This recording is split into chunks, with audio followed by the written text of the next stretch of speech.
A knock on the door. That's all it took to unravel 50 years of secrets. Jon Keith Miller, 84 years old, answered that knock at his assisted living facility in November 2024, thinking it was just another ordinary day. Within minutes, he would confess to one of the most brutal, unsolved murders in Wisconsin history. For half a century, Mary Schlais had been waiting for justice. Her killer had been living freely, just one state away, convinced he'd gotten away with the perfect crime. But DNA doesn't lie, and neither does time. This is the story of how a single stocking cap, left behind in a moment of panic, would eventually lead investigators straight to a killer's door 50 years later. February 15th, 1974. The snow was falling heavy in Springbrook Township, Wisconsin. Mary Schlais, a 25-year-old University of Minnesota honors graduate, was making what should have been a simple journey. She was hitchhiking from Minneapolis to Chicago for an art show, carrying dreams of a bright future as an artist. She was brilliant, independent, fluent in multiple languages, and had ambitious plans to continue her studies and make her mark on the world through her art. But Mary would never make it to Chicago. She would never see another art show, because somewhere along that frozen Wisconsin highway, she encountered Jon Keith Miller. At 7:30 that morning, an eyewitness saw something that would be burned into their memory forever. A man throwing what appeared to be a body from a moving vehicle. The witness described seeing a white male, about 6 feet tall, with auburn hair and a thick, dark mustache. He was driving what the witness thought was an orange or gold-colored car. When authorities arrived at the scene, they found Mary's body in a snowbank at the intersection. She had been stabbed more than a dozen times. The brutality was shocking. Defensive wounds on her hands showed she had fought desperately for her life. But her killer had left something behind in his haste to escape, something that would eventually be his downfall. A stocking cap, orange and black, lying in the snow near Mary's body. Investigators collected the cap, along with human hairs found inside it. But this was 1974. DNA testing didn't exist.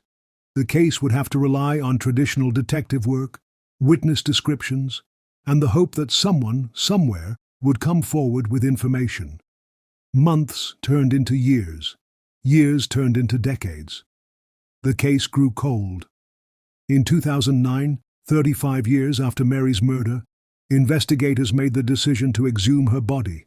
Science had advanced. DNA testing was now possible. They extracted a DNA profile from those hairs found in the stocking cap all those years ago. Finally, they had a genetic fingerprint of Mary's killer. But the DNA didn't match anyone in the criminal database.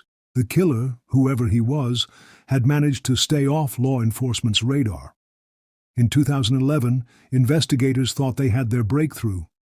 The DNA profile seemed to match Randall Woodfield, a former Green Bay Packers draft pick who had become known as the I-5 killer.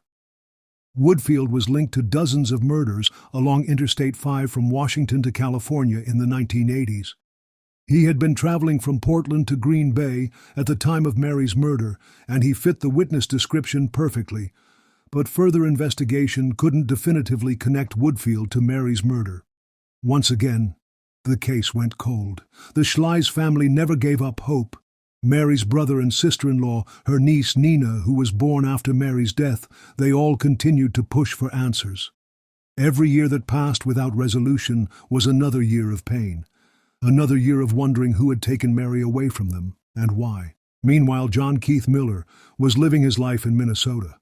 After Mary's murder, he had seemingly straightened himself out. Apart from a 1994 conviction for driving under the influence and a 2014 conviction in Iowa for drug paraphernalia possession, Miller managed to stay under the radar. He lived quietly in Austin, Minnesota, for over a decade, in an apartment building directly across the street from the Austin Police Department. The irony was almost unbelievable. A cold-blooded killer living in plain sight, right across from the very people who would have arrested him if they'd known what he'd done. In his final years, Miller moved to an assisted living facility in Owatonna, Minnesota. To his fellow residents and caregivers, he was just another elderly man living out his golden years. Quiet, unremarkable, harmless.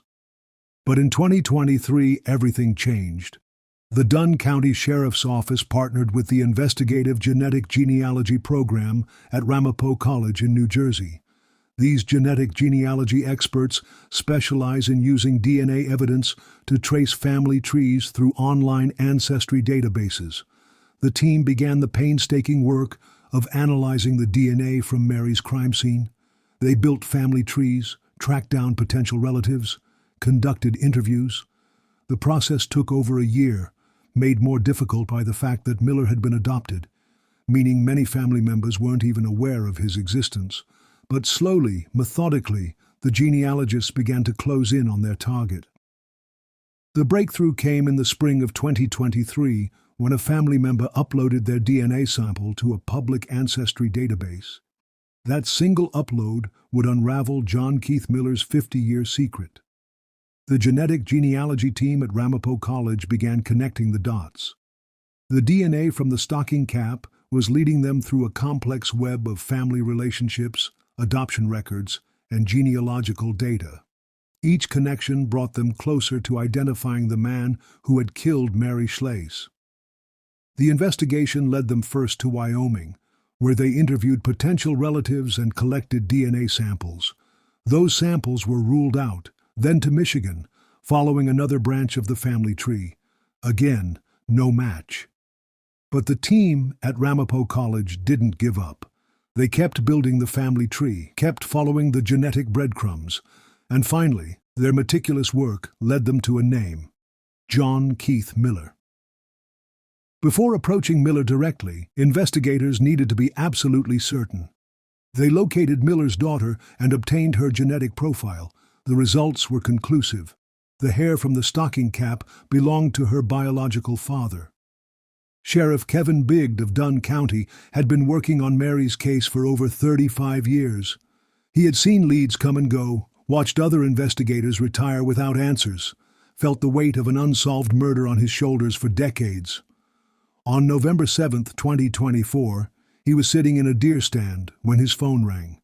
His investigators had found their man. That same day, Dunn County investigators obtained a search warrant and drove to the Traditions of Owatonna assisted living facility. Miller had been living there for 8 months, blending in with the other elderly residents, participating in activities, eating his meals in the communal dining room. When investigators knocked on his door, Miller initially seemed confused. He was shown into a room for questioning, where detectives laid out their evidence methodically and carefully. At first, Miller denied everything. He claimed he had no knowledge of Mary Schlais or her murder. He couldn't explain how his DNA had ended up at a crime scene in Wisconsin. But as the evidence mounted, as investigators showed him the photographs of the stocking cap and explained the genetic genealogy process, Miller's composure began to crack. And then, after 50 years of silence, Jon Keith Miller confessed. The details he provided were chilling in their simplicity and brutality. He told investigators that on February 15, 1974, he had been driving through Minneapolis when he saw Mary Schlais hitchhiking. He picked her up, knowing she was trying to get to Chicago for an art show. But Miller had other intentions. As they drove, he propositioned Mary for sex. When she refused, Miller's reaction was swift and violent. He grabbed a knife that he had stowed above the passenger seat visor and stabbed her in the back. Mary fought for her life, but Miller continued his attack, stabbing her more than a dozen times. When she was dead, Miller drove to a remote area in Wisconsin, about 20 minutes off Interstate 94 near Menominee. He pulled off the highway and attempted to hide Mary's body in a snowbank. But as he was dumping her body, another vehicle drove by. Miller panicked, thinking he had been seen. He quickly got back in his car and fled the scene, leaving behind his orange and black stocking cap in his haste to escape. Miller told investigators something else that was equally disturbing. The next day, when the murder made the local news, he read the witness description of the suspect's vehicle. The witness had described seeing an orange or gold car, but Miller had actually been driving a blue 1972 Gremlin. That small mistake in the witness's recollection gave Miller confidence that he would never be caught. For the next 50 years, Miller lived with the knowledge of what he had done. In a later jailhouse interview, he would describe his mindset during those decades of freedom.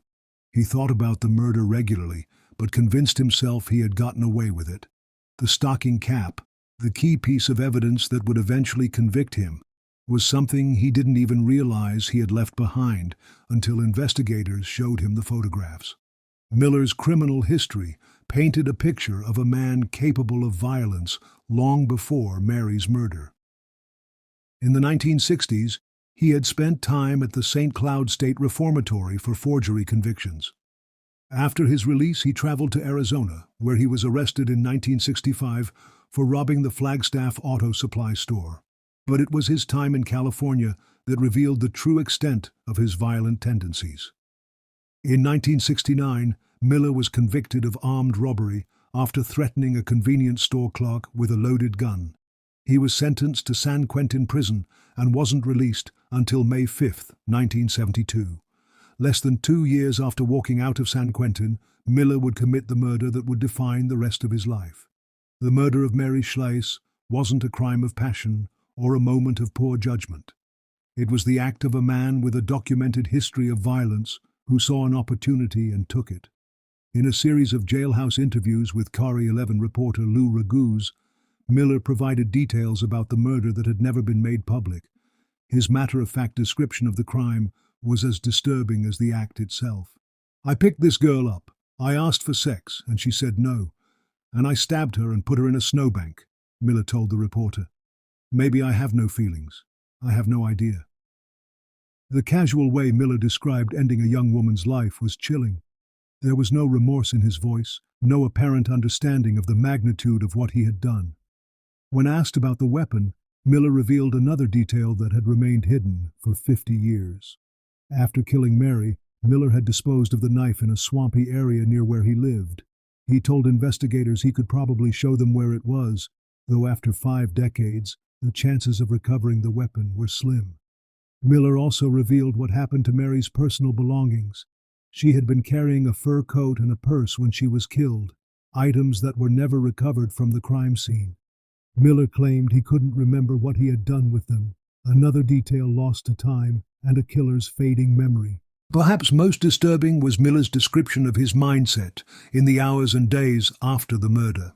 He told investigators that after dumping Mary's body and fleeing the scene, he had driven home and tried to go about his normal routine. The next morning, when news of the murder appeared in local newspapers, Miller read the coverage with interest. On March 27, 2025, Miller appeared in Dunn County Circuit Court and entered a no-contest plea to first-degree intentional homicide. Judge James Peterson presided over the sentencing hearing, a moment that had been 50 years in the making. When offered the opportunity to address the court before sentencing, Miller chose to remain silent. He offered no apology to Mary's family, no expression of remorse, no explanation for his actions.